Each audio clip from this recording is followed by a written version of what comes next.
जय श्री श्याम भक्तों, आज है भगवान भोलेनाथ का दिन। द्वादशी तिथि है और शाम को प्रदोष व्रत लग जाएगा।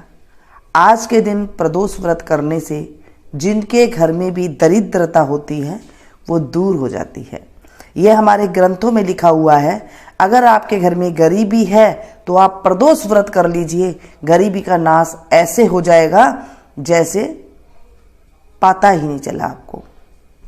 ऐसे हमारे शास्त्रों में कहा गया है। तो आज हम प्रदोष व्रत की महिमा का गुणगान करेंगे, सुनेंगे। बोलिए शंकर भगवान की जय, माता पार्वती की जय। प्रदोष के दिन शाम को पूजा की जाती है, संध्या बेला में पूजा की जाती है। जिस टाइम पे भगवान की घंटा आरती होती है उससे कुछ देर पहले उसे प्रदोष काल बोला जाता है। सुबह से लेके शाम तक आप अगर निगोट रह सकते हैं तो अच्छी बात है, पानी पी सकते हैं, चाय पी सकते हैं। अगर नहीं रह सकते हैं तो फलियार भी कर सकते हैं। और शाम को एक टाइम पे जब भगवान की पूजा अर्चना करके आ जाए उसके बाद आप एक टाइम पे शाम को रोटी जो होती है, सब्जी वगैरह, दाल वगैरह, वो आप खा सकते हैं बगैर प्याज लहसुन के। पूर्व काल में एक विधवा ब्राह्मणी थी। अपने पुत्र को लेकर ऋषियों की आज्ञा से भिक्षा लेने जाती थी और संध्या को लौटती थी। भिक्षा में जो मिलता उससे अपना कार्य चलाती और शिवजी का प्रदोष व्रत भी करती।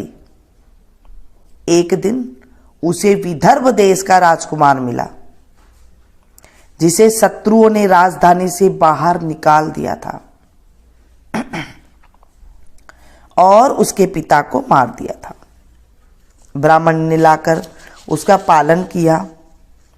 एक दिन राजकुमार और ब्राह्मण बालक ने वन में गंधर्व कन्याओं को देखा। राजकुमार अंशुमति से बातें करने लगा और उसके साथ चला गया। ब्राह्मण बालक घर लौट आया। अंशुमति के माता पिता ने अंशुमति का विवाह राजकुमार धर्मगुप्त के साथ कर दिया और शत्रुओं को परास्त कर विदर्भ का राजा बनाया। धर्मगुप्त को ब्राह्मण की याद रही और उसने ब्राह्मण कुमार को अपना मंत्री बना लिया। यथार्थ में यह सब शिवजी की कृपा से और शिवजी के प्रदोष व्रत का फल था। तभी से ही यह शिवजी का प्रदोष व्रत लोक में प्रसिद्ध हुआ। इस व्रत के प्रभाव से सभी मनोकामना पूर्ति होती है। अगर घर में दरिद्रता है उसका संपूर्ण नाश हो जाता है। बोलिए शंकर भगवान की जय। इसके बाद रुद्राष्टकम जरूर पढ़े आप। इससे पढ़ने से हमारी मनोकामना पूरी होती है। और आप जल चढ़ाएं, एक धार से आप जल चढ़ा सकते हैं श्री रुद्राष्टकम पढ़ते हुए। नमामि समीशान निर्वाण रूपम विभुम व्यापकम ब्रह्म वेद स्वरूपम निजम निर्गुणम निर्विकल्पम निरीहम चिदाकाशमाकाशवासम भजेहम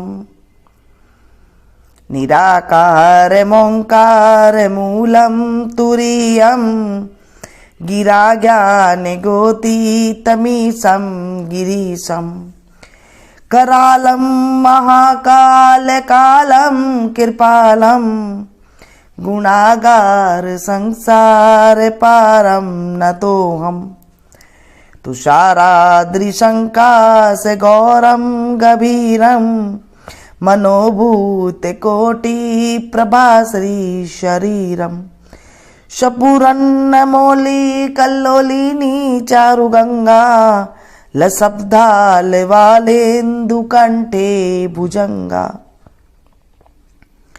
चलत कुंडलम भ्रूसुनेत्रम विशालम प्रसन्नाननं नीलकंठम दयालम मृगाधीशचर्माम्बरं मुण्डमालं प्रियं शङ्करं सर्वनाथं भजामि प्रचण्डं प्रगिष्टं प्रगलं परेशम् अखण्डम् अजं भानुकोटिप्रकाशम् त्रयशूलनिर्मूलनं शूलपाणिं भजेऽहं भवानीपतिं भावग्रामम्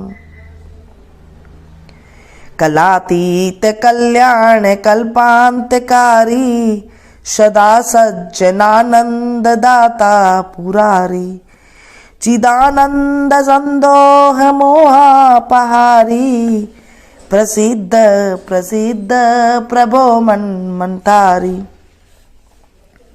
न यावद उमानाथ पादरविंदम भजन्ति है लोके परे वानराणम् न तावत सुखम शांति संतापनाशम प्रसिद्ध प्रभो सर्वभूतादिवासम न जानामि योगम जपम नेव पूजाम न तो हम सदा सर्वदा संभुतुभ्यम जरा जन्म दुखो गतातप्यमानम प्रभो पाह्यापन्नमामि शंभो प्रभो पाह्यापन्नमामि शंभो द्राष्टकमिंद पोक्तम विप्रणिहर्तोषे ये पठन्ति नरा भक्तया तेषां शंभु प्रसिद्धति सांब सदा शिवाय नमः। बोले शंकर भगवान की जय। इसके बाद आप आरती कर सकते हैं। आरती बिल्कुल पौराणिक आरती में आप लोग के साथ शेयर। कर्पूर गौरम करुणावतारम संसार सारम भुजगेन्द्रहारम सदा वसंतम हृदयारविंदे भवम भवानी शयितं नमामि शीश गंग अर्धंग पार्वती सदा विराजत कैलासी नंदियो भृंगी नृत्य करत है गुण भक्तन शिव के दासी शीतल मंद सुगंध पवन जहाँ बैठी हैं शिव अविनाशी करत गान गंधर्व सप्त सुर राग रागनी अति गासी यक्ष रक्ष भैरव जहाँ डोलत बोलत है बन के वासी कोयल शब्द सुनावत सुंदर भ्रमर करत है गुंजासी कल्प धूमियरु पार जाति तरु लाग रहे हैं लक्षासी कामधेनु कोटिक जहाँ डोलत करत फिरत है वीक्षासी सूर्यकांत सम पर्वत शोभित चंद्रकांत भव के वासी छो तुरि तुरि तो फलत चढ़त है पुष्प चढ़त है बरसासी देव मुनि जन की भीड़ पड़त है निगम रहत जो नित्य गासी ब्रह्मा विष्णु जी को ध्यान धरत है बाबा शंकर जी को ध्यान धरत है कछु शिव हमको फरमासी रिद्ध सिद्धि के दाता शंकर सदा आनंदित सुख राशि जिनको सुमिरन सेवा करता बोले जिनको सुमिरन पूजा करता छूट जाए यम की फांसी त्रिशूल धर जी को ध्यान निरंतर मना लगाई कर जोगासी दूर करो विपदा शिव तन की कष्ट हरो व्याधा मोरे मन की जन्म जन्म शिव पद पासी कैलासी काशी के वासी बाबा अविनाशी मेरो सुध लीजो सेवक जान सदा चरणन को पायक जान हरि दर्शन को अपनो ज्ञान कृपा कीजो आप तो प्रभु जी सदा सयानी बाबा अवगुण मेरो सब ढकियो सब अपराध क्षमा कर शंकर मेरो अपराध माफ कर बोले बाबा किंकर की बिनती सुनियो अभय ज्ञान दी जो हरिमो को सकल सृष्टि के हितकारी श्री भोलेनाथ बाबा भक्त निरंजन भूतनाथ बाबा भक्त निरंजन अलखनाथ बाबा भक्त निरंजन भवभंजन बाबा शुभकारी काल हरो हरि कष्ट हरो हरि दुख हरो दारिद्र हरो नमामि शंकर भवानी, बोले बाबा हर हर शंकर आप शरणम। सेवा पूजा बंदगी सभी तुम्हारे हाथ, मैं तो कुछ जानू नहीं तुम जानो रघुनाथ। सिंह चढ़े दुर्गा मिले, गरुड़ चढ़े भगवान, बैल चढ़े शिव जी मिले तो पूर्ण होए सब काम। सदा भवानी दायनी सन्मुख रहत गणेश, पांच देव रक्षा करे ब्रह्मा विष्णु महेश। बोले शंभ सदा शिवाय नमः। शंकर भगवान की जय, देवादिदेव महादेव की जय, माता पार्वती की जय। कथा को जब पढ़ते हैं हाथ में थोड़े से चावल के दाने ले सकती हैं, उसके बाद आप कथा का स्मरण करें और बाद में शंकर जी को चढ़ा के आ जाए। ऐसे होता है घर में अगर आप पूजा करते हैं तो कथा में जो चावल लिए हैं आपने वो सूर्य भगवान को अर्घ दे सकते हैं और उसके बाद भगवान की परिक्रमा करके आप व्रत शुरू कर सकते हैं।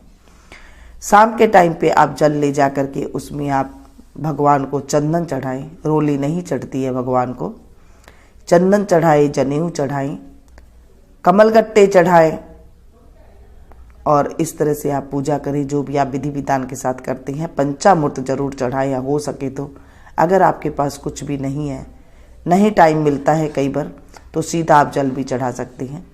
नहीं तो आप घर में रहकर भी कहीं नहीं जा सकते हैं मंदिर में, तो आप घर में रहकर भी सिर्फ संकल्प सुबह करके और कथा सुन के भी आप ये सुन के और उसके बाद आप व्रत रख सकते हैं।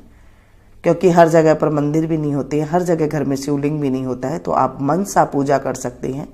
मनसा पूजा ज़्यादा अच्छी होती है, ज़्यादा जल्दी भगवान के पास पहुंचती है। मन से आप पूजा करें और शाम के टाइम पे एक टाइम भोजन करें।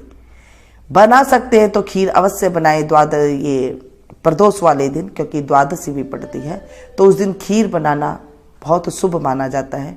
खीर बना करके आप भगवान का नाम ले करके उसके बाद आप उसका प्रसाद ग्रहण कर सकते हैं। ये थी छोटी सी जानकारी। अच्छी लगी हो तो इसे ज़्यादा से ज़्यादा अपनों के साथ शेयर कीजिएगा, क्योंकि जब हम किसी अच्छी चीज़ को, अच्छी बात को, भगवान के नाम का स्मरण को जब हम किसी के साथ शेयर करते हैं तो हमारे जीवन में खुशियाँ आती है और पापों का नाश होता है।